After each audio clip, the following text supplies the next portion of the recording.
اعوذ باللہ من الشیطان الرجیم بسم اللہ الرحمن الرحیم۔ محترم ناظرین، سود کے حوالے سے آج بات ہوگی۔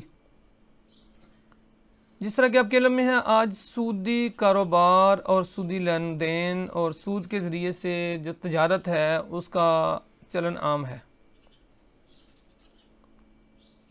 اور کچھ مہذب طریقوں سے اور کچھ غیر مہذب طریقوں سے، دونوں طریقوں سے اس وقت سود کا جو کاروبار ہے وہ چل رہا ہے۔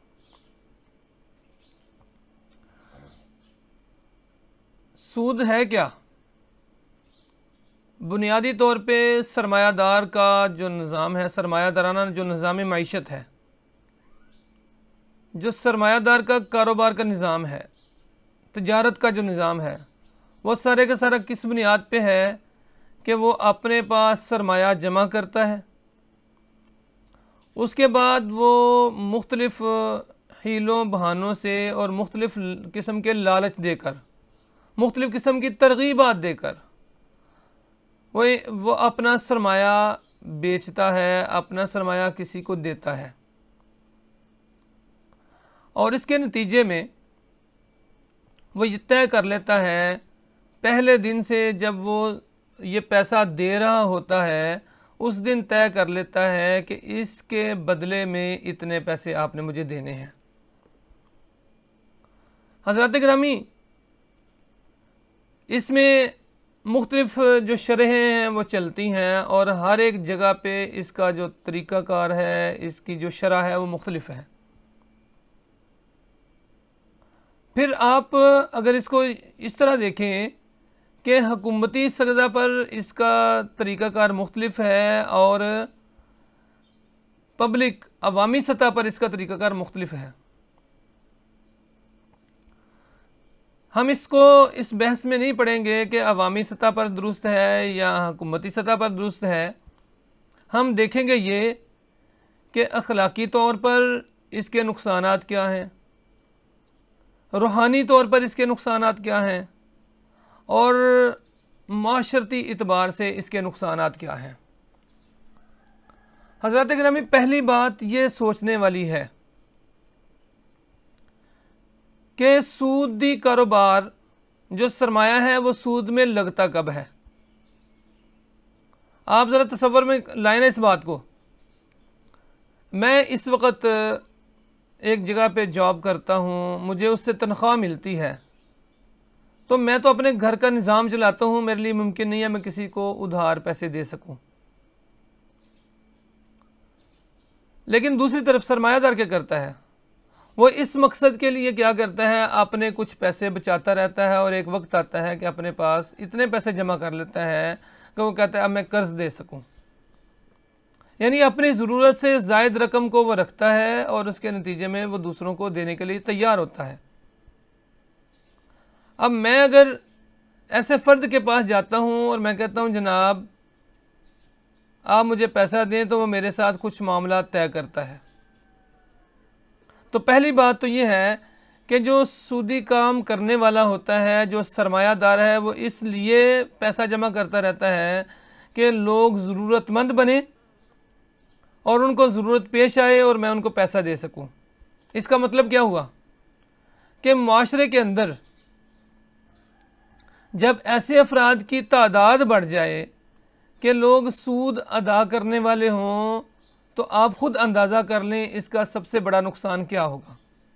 پیسہ ایک جگہ پر جمع ہونا شروع ہو گیا، جو اس کا ایک پورا اس کا چکر ہوتا ہے پیسے کا، کہ میں جاب کرتا ہوں، اس کے نتیجے میں مجھے تنخواہ ملتی ہے، میں ان پیسوں کو لیتا ہوں، دکان پہ جاتا ہوں، وہاں سے گھر کا سودا سلف خریدتا ہوں، وہ دکان والا بڑے دکاندار کے پاس جاتا ہے، وہ اس سے ہول سیل پہ سامان خریدتا ہے، وہ ہول سیلر جو ہے وہ مل سے جو ہے وہ چیز خریدتا ہے، سامان خریدتا ہے، ان کو پیمنٹ کرتا ہے۔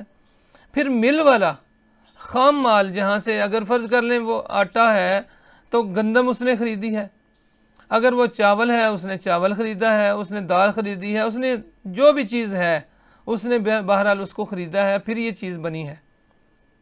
پھر وہ جو جہاں سے مل والا خرید رہا ہے وہ بنیادی طور پہ بروکر ہو سکتا ہے، وہ کوئی بڑا اس طرح کا فرد ہو سکتا ہے.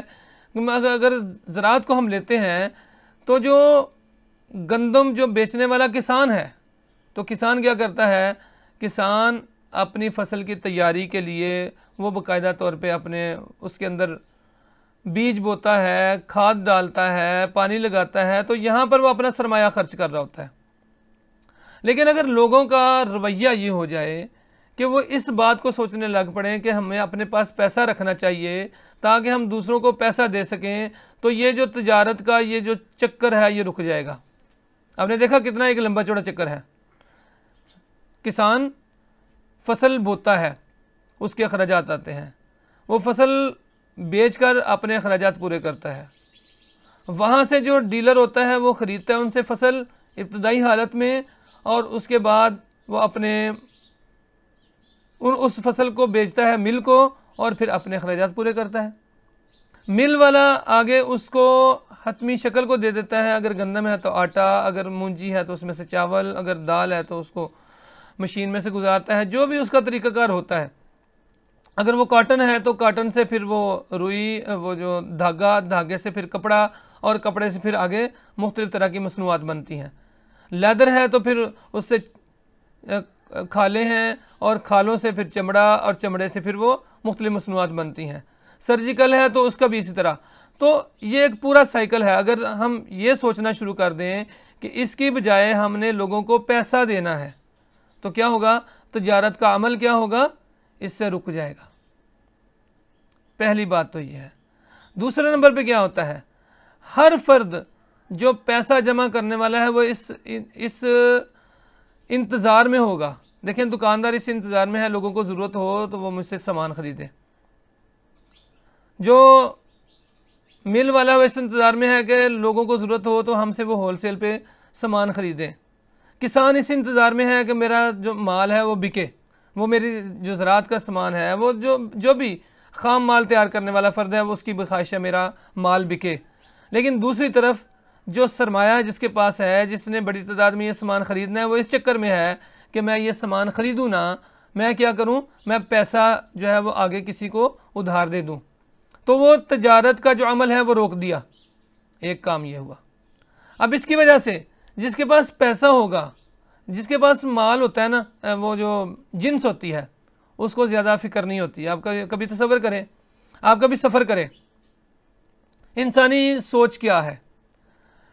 میں بھی اکثر ایسا کرتا ہوں، آپ میں سے بھی اکثر لوگ ایسا کرتے ہوں گے کہ میرے پاس موبائل موجود ہے، وہ 30-40 ہزار روپے کا موبائل ہوگا. میرے پاس موٹر سائیکل موجود ہے، ہونڈا 125 ہے، اس کی بھی ایک قیمت ہے.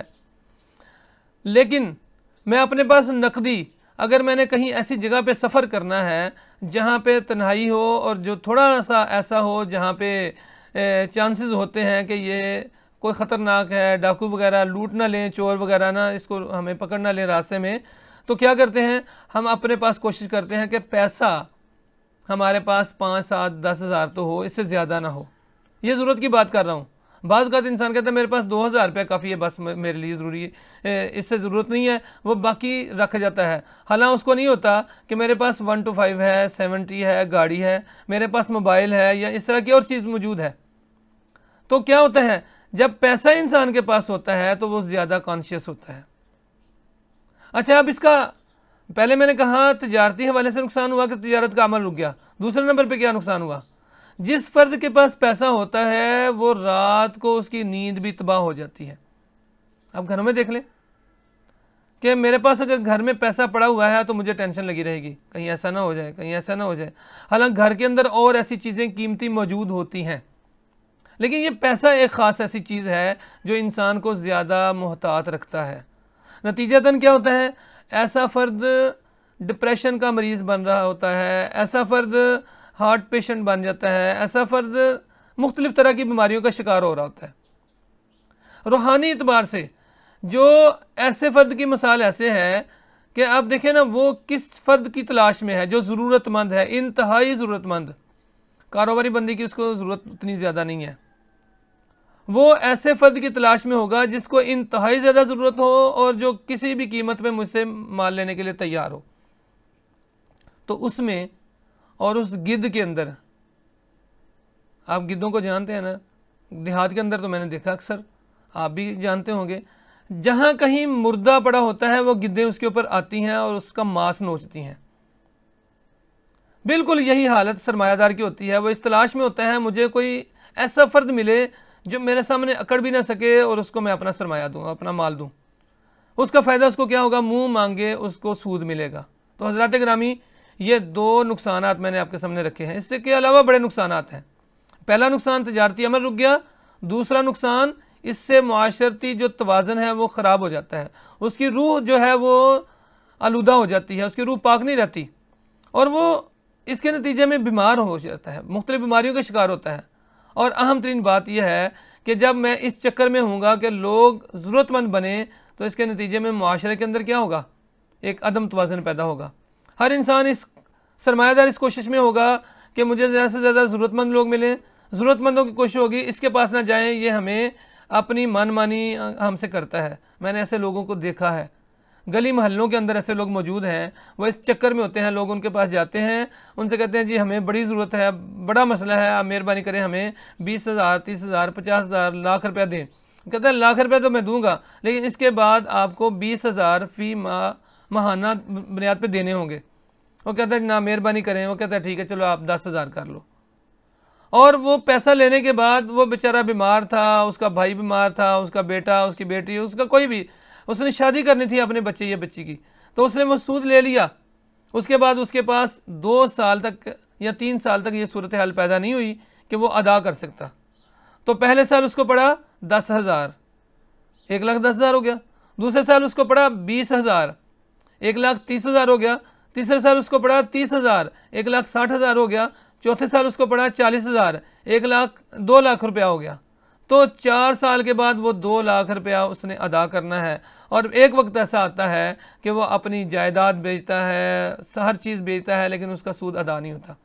پاکستان کے اوپر دیکھ لیں، اس وقت اصل رقم سے زیادہ ہم نے سود ادا کرنا ہوتا ہے، اور ہر حکومت جو آتی ہے وہ یہی نعرہ لگاتی ہے ہم اس ملک کو ایشین ٹائیگر بنائیں گے، اس کو معاشی ایک بہترین جو ہے وہ فلاحی ریاست بنائیں گے، اس کی معیشت کو مضبوط کریں گے، لیکن جب وہ حکومت میں آتے ہیں پتہ چلتا ہے ہم نے اصل رقم سے زیادہ سود ادا کرنا ہے۔